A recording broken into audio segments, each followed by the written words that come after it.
Afgelopen zaterdag werd het project Jong Markant van het Roos Gidsengilde gepresenteerd. Onder belangstelling van veel betrokkenen werd in de Rooierie voor het eerst bijbehorende app getoond en verteld over het project. 1,5 jaar geleden werd vanuit het Roos Gidsengilde een werkgroep opgezet die een manier moest bedenken om de jeugd meer te betrekken bij de historie van Venray. Dit werd eerder zelf door het Roos Gidsengilde geprobeerd tijdens wandelingen, maar het bleek lastig om de aandacht van de kinderen erbij te houden. En daarom kwamen 3 Venraynaren, alle uit het onderwijs, bij elkaar om een passende vorm te vinden. Eugène Clermont, Hans Spee en Gusti Manders kwamen uiteindelijk met het idee om een digitale wandeling door Venray te maken. Zaterdag werd het project gepresenteerd in de Rooierie. Een drietal was zeer trots op het eindresultaat. Ik sta nog een beetje op mijn benen te trillen hier, moet ik eerlijk zeggen, dat dit eigenlijk zo succesvol is verlopen. In 1,5 jaar tijd hebben we met z'n drieën, eerst wekelijks, toen 2 wekelijks en op het laatst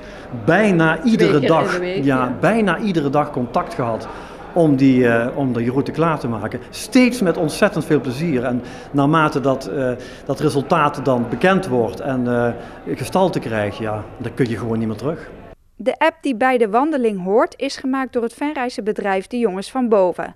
Zij hebben goed nagedacht over hoe je kinderen kunt interesseren voor de Venrayse geschiedenis. Ze zijn niet geboeid met een verhaal vertellen, dat moet interactief. En dan kom je bij onze slogan interactief beleven uit. En je gaat nadenken hoe kun je zo'n verhaal belevend vertellen. En zo hebben we de historie opgeknipt in een 8-tal fragmenten. En die hebben we gekoppeld aan spelletjes waarin kinderen steeds een stukje leren als spelenderwijs van de geschiedenis. Burgemeester Hans Gielissen had de eer om als eerste de app te testen en een van de interactieve spellen te spelen. De opdracht was schapen in een hok te drijven. En alhoewel de burgemeester er bij de tweede ronde helaas al uit lag en het de kinderen misschien gemakkelijker afgaat, liet de test wel zien dat Jong Markant niet alleen leuk is voor kinderen. Nee, ik denk dat het voor iedereen leuk. Dit is in eerste instantie ingestoken voor kinderen, maar ook volwassenen zijn altijd een klein beetje kind. En wij blijven ook kind. En ik denk dat het ook voor volwassenen een leuke manier is om de geschiedenis een beetje te ervaren. Tijdens de presentatie kreeg de werkgroep nog een cheque overhandigd van de Kiwanis. Zij hadden geld ingezameld tijdens het Schierpusfeest en kwamen uiteindelijk met een bedrag van €3000 voor Jong Markant. Deze stichting heeft als motto Serving the Children. Het project van Jong Markant past dan ook goed bij deze doelstelling. Het betrekken van kinderen bij de cultuur en geschiedenis van Venray is voor het Roos Gidsengilde en de werkgroep van groot belang. Als je de jeugd niet koestert, dan ben je zelf verloren, denk ik. Je jeugd moet je meenemen in alles wat je doet, omdat zij inderdaad straks in jouw schoenen komen te staan hier. En als je Venray op de kaart wil blijven zetten, dan moet je de jeugd daar ook in betrekken, vinden wij. En daarom dachten we doen het op deze manier. Naast de wandeling voor de Venrayse jeugd en kinderen van toeristen, wordt er voor de schoolkinderen uit Venray ook een lesbrief ontwikkeld. Hierdoor krijgt de geschiedenis van Venray nog meer verdieping. Op dit moment worden de wandeling en de app nog getest. Daarna kan de app gedownload worden via de App Store of Google Play Store. En dan kan de werkgroep echt gaan zien wat hun inzet voor resultaat heeft gehad. Wanneer is het project voor u geslaagd? Wanneer is het project voor mij geslaagd? Op het moment dat ik zie dat kinderen met heel veel plezier de route lopen, dat ze op school met heel veel plezier met het project bezig zijn en dat er ook blijkt dat ze daar inderdaad wat dingen van opsteken. Schutterij Het Zandakker Gilde Sint-Jan Venray is door op het Oud-Limburg Schuttersfeest. De Venrayse schutterij is een van de 76 schutterijen die zaterdag mogen terugkomen naar Grevenbicht-Papenhoven om te kavelen. Tijdens de eerste dag van het OLS viel bijna de helft van de schutterijen af. Venray wist zich wel te kwalificeren. Voorzitter Bernie van Lierop is blij dat het Zandakker na een aantal jaar van afwezigheid nu weer doorgaat naar de finale. Ja, dat is een hele geruststelling, laat ik het zo zeggen. We zijn 2 jaar geleden was het voor het laatst dat we naar de Kavelzaterdag mochten. En in het begin met alle voorbereidingen verliep het niet helemaal lekker. Maar uiteindelijk was de ontlading afgelopen zondag heel groot toen we in ieder geval de eerste 2 rondes eraf hadden. Normaal ga je dan na de pauze nog door met de kaveling. Alleen ja, de hogere heren, laat ik het zo zeggen, hebben besloten dat vanwege de weersituatie de wedstrijd weer stilgelegd. Het feit dat de schutterij naar de finale gaat was echter niet het enige Venrayse hoogtepunt. Een van de jonge leden wist zondag een andere bijzondere prijs binnen te slepen. We hebben echt bewust de afgelopen jaren geïnvesteerd in de jeugd. Dat betekent dat ook een van onze belangrijkste functies, de vaandeldrager, naar een zeer jeugdig persoon is gegaan. Jarno Lamers, 16 jaar. En tot ieders verrassing heeft hij afgelopen zondag de eerste prijs behaald in de categorie oude exercitie. En dat betekent toch dat hij wat oude rot in het vak heeft verslagen. Dat is natuurlijk een geweldige stimulans ook voor de jeugd. Aanstaande zaterdag worden de schietwedstrijden rond 11 uur 's ochtends hervat. Dan wordt er in verschillende rondes geschoten totdat er een winnaar overblijft. Van Lierop is realistisch over de kansen. Wij gaan zeker niet als favorieten erheen. We gaan gewoon beginnen. We doen onze schoten en we zien ronde voor ronde wat er van komt. Ik merk met name vanuit andere regio's dat de druk wel bij ons wordt gelegd. We hebben een gedeputeerde die uit Venray komt, die roept al maanden dat wij hem gaan winnen. Maar we blijven lekker in de underdog, we schieten onze rondes hopelijk en dan zien we vanzelf aan Schipstrand. En of het OLS dus volgend jaar naar Venray komt, daar moeten we even op wachten. Rond 5 uur 's middags hoopt men zaterdag een uitslag te hebben. Vanmorgen zijn vele voetbalfans wakker geworden met een kater. Nederland werd uitgeschakeld op het wereldkampioenschap voetbal.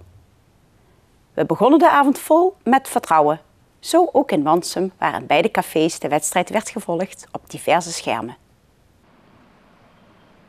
Het was de avond dat we weer een vlekje op het voetbalblazoen konden wegpoetsen. De verloren finale in 1978. De sfeer aan het begin van de avond zat er al meteen goed in.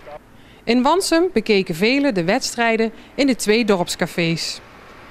Het geeft natuurlijk een ontzettende gezelligheid als iedereen hier is. En het geeft een beetje een gevoel van samen zijn. Hechtenis in het dorp natuurlijk. Ja, vooral de gezelligheid staat bovenaan. Ja, de sfeer is hier altijd goed. Mensen hebben echt zin om voor het voetbal te komen kijken. Ze hebben een goede zin. Het is hier altijd een lekker potje bier, lekker hapjes erbij. We hebben een WK-pool gemaakt en de WK-knaller natuurlijk. Een pilsje 1,50.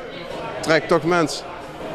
En zenden jullie de andere wedstrijden hier ook uit? Ja, we hebben tot nu toe bijna alle wedstrijden uitgezonden. Sowieso vanaf de 8e finales, alle wedstrijden. En in de groepsfase ook bijna alles. We zijn gewoon geopend en de wedstrijden krijgen natuurlijk weer extra aandacht. Ja.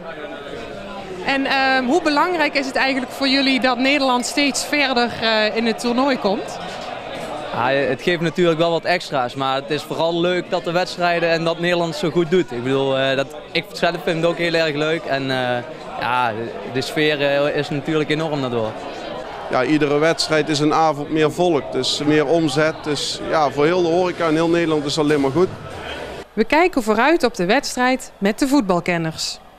Wat wordt de uitslag vanavond? Ik denk 3-1 voor Nederland. En we gaan scoren met Robben, Van Persie en Huntelaar. Robben en misschien de tweede ook Robben. En als Depay erin komt, Depay. Ik heb net gepoeld, 1-0 in de ruststand en 2-1 gewonnen. En wie gaan er scoren van Nederland? Zullen we zeggen? Depay en Van Persie. Robben en Van Persie. Robben, Van Persie en Sneijder. Robben, Van Persie en Van Persie. En Nigel de Jong, want Nigel de Jong is just be fit. De eindstand wordt 2-0 voor Nederland. Voor Nederland. En wie gaan er scoren? Robben en Sneijder. En u bent net zelf in Brazilië geweest? Ja, gelukkig wel. Het was een hele ervaring. En met een goede afloop natuurlijk. En het was heel leuk. Ja. Want hoe is de sfeer daar in de stad? Ja, we zijn in de stad geweest met, voor de mars van de Oranje supporters naar het stadion toe. Ja, dat was echt geweldig. Dat was echt, iedereen deed mee, alle Brazilianen, Chilenen waren nog daar, van Costa Rica waren daar, die deden allemaal mee. In de rust gingen we richting het andere café in Wansum. Ook aan de haven werd er gekeken naar de wedstrijd. Natuurlijk werd er ook flink nagepraat over de eerste helft en hoe het verder zou gaan in de tweede helft. Ik vind dat ze toch wel een beetje meer gas mogen geven en een beetje harder mogen zien, want ze werden flink hard aangepakt, vind ik. Ik vind het kei spannend en ik vind dat ze het heel goed doen. Ja, ik vind Argentinië ietsje sterker, maar Nederland doet het zeker niet slecht. Helemaal niet. En wat gaat er in de tweede helft nog gebeuren? in de tweede helft. Ik denk dat ze er een paar uitzetten en dat er weer verse spelers bij komen. En dan zal het toch wel het vergaan. Minstens een andere tactiek, denk ik. Nou, ik hoop dat er nog zo meteen gewisseld werd en dat Van Persie eruit gaat en dat de Huntelaar er rap in komt. Want die is toch wel nog wat 10 keer beter. Aanvallen. En dat is de beste medicijn. En dat is Nederland al best, niet best. Aanvallen. Dus we hopen dat we winnen. Ik denk dat ze het redelijk onder controle hebben. Ja, ze kunnen niet veel, alles wat dichtgehaald. Dus ja, ze doen wat ze moeten doen. En hoe vindt u het? Ja, nou voor mij mag het wel iets spannender. Ik vind het nog erg afwachtend en mag wel wat meer aanvallen in zitten. Dus in de tweede helft? Nou, probeer het toch zeker te scoren. Ja, laat die Robben maar eens rennen, dan komt er wel een goal. Ja. Hoe mooi had het kunnen zijn? De finale tegen Duitsland. De kans op de wraak van 74. Maar dat zit er niet in. Dan zaterdag maar tegen Brazilië.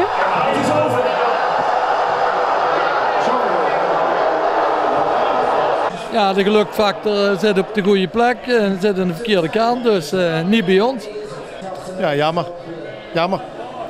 Ik had het jaar gezien dat ze verder kwamen, maar ja, we moeten er met. Ja, zo jammer. Zo ongelooflijk jammer. Dat is gewoon voorbij nou. Gaat u zaterdag wel kijken? Ja, ja, absoluut. Absoluut. Ja, ja. Ja, blijft toch wel spannend even. Ja, we gaan eerst, hè? Maar misschien wel derde of. Ja. Zondag wel kijken, ja, maar weer een nieuwe hoeven. Jammer. Ze hebben tijd genoeg gehad om te kunnen scoren. Dus ja, schieten is niet leuk, maar ja, oké, helaas. En ik hoop dat Duitsland wint. Ja, ik hoop echt dat Duitsland wint. Afgelopen is het voor Nederland nog niet. Aanstaande zaterdag spelen ze hun laatste wedstrijd op het WK tegen Brazilië. Basisschool Sint Willibrordus heeft gisteren officieel de deuren gesloten. Dat betekent dat Gijsteren geen school meer in het dorp heeft. Het was een mooie, maar ook emotionele dag. De kinderen mochten speciaal voor het afscheid in gala kleding naar school komen. En na een week van afscheid was gisteren de definitieve sluiting. De oudste leerling mocht de voordeur sluiten, de jongste leerling deed de zijdeur van de school dicht. Ouders, leraren, maar ook veel kinderen konden het niet droog houden. Vandaag was de allerlaatste dag hier in Gijsteren op school. Wat vond je van vandaag? Nou, niet zo leuk, want dan kom je hier nooit meer terug. Dat was ook weer niet leuk. Ja, het was wel gezellig, maar natuurlijk ook wel verdrietig. Ja, ik vond het op het begin wel een klein beetje leuk, maar op het einde niet meer zo. Waarom niet meer? Omdat dan de school dicht gaat en dan vind je het altijd niet meer zo leuk. Leuk. En het was, we gingen dansen en we mochten zelf leuke dingen doen. Ik vind het wel jammer, alleen op Wansen krijg je misschien wel meer vrienden. Nou, in het begin was het wel leuk, want dan kon je allemaal liedjes opzetten en dansen. Maar daarna begon iedereen te huilen en ja. Heb jij zelf ook moeten huilen? Ja. Wat ga je missen hier in Gijsteren? Dat er combinatiegroepen zijn. Ik denk de gezelligheid. Want het is een hele gezellige school hier in Gijsteren? Ja, een hele gezellige. Want ja, iedereen kent elkaar en ja, ook de gezelligheid. Ik denk niet mijn meester van je. Niet mijn meester. Ik bedoel niet mijn juffer, want daar kom ik weer in de klas te zitten. Dus dat is niet zo heel erg. En ik denk dat ik het gebouw wel ga missen. Het gebouw? Want wat is er zo leuk aan het gebouw dan? Omdat het best wel veel ruimte heeft. En ja, je kunt, is rustig en kun je ook fijn, is het niet zo heel erg schreeuwachtig. Kun je rustig werken. Ja, eigenlijk een beetje alles. Ik denk mijn meester, want hij was wel heel leuk. Welke meester had jij? Meester Joep.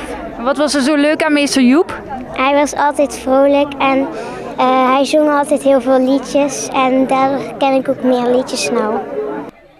Na het besluit om te fuseren is er een jaar lang gewerkt aan de overgang van Geisteren naar Wansum. Ja, we zijn bezig geweest met alles proberen op één lijn te krijgen. En dan moet ik zeggen, dat is heel positief gegaan. Je snapt dat het moet. Er zijn heel weinig keuzes in. Dus dat begrijp je dan. Maar je weet ook heel goed wat je achter gaat laten. En zoals Joep al zei, het is een heel speciaal iets op zo'n kleine school. Ons kent ons gevoel, de intimiteit die er heerst. Ja, wij zijn met een klein team, maar dat gaat zo goed samen. En ja, Jan Jenneskes die zei het zojuist ook nog van, ja, jullie waren echt een heel uitzonderlijk team. Van de leerkrachten gaat juffrouw Els mee naar Wansum. Meester Joep heeft 4 jaar lesgegeven op de Willebroederschool en gaat niet mee naar Wansum. Hij neemt daarom afscheid met een speciale boodschap. Vooral de acceptatie naar elkaar toe. Ja, want we hadden weinig kinderen soms in bepaalde lichtingen. Bijvoorbeeld te noemen in groep 7 van 1. In groep 6 had 1 jongen. Maar dat maakte niet uit. In die zin van de kinderen speelden met elkaar. Hier werd niet in hokjes of in kaders gedacht, maar met elkaar. En als ze dat zouden kunnen vasthouden dadelijk op de nieuwe school of gewoon in het leven, dat ze elkaar nemen voor wie ze zijn, dan zou dat iets heel moois zijn. Dus dat wil ik ze graag meenemen, dat ze dat gewoon vooral blijven vasthouden. Na de vakantie gaan de kinderen naar hun nieuwe school, de Paddepoel in Wansum.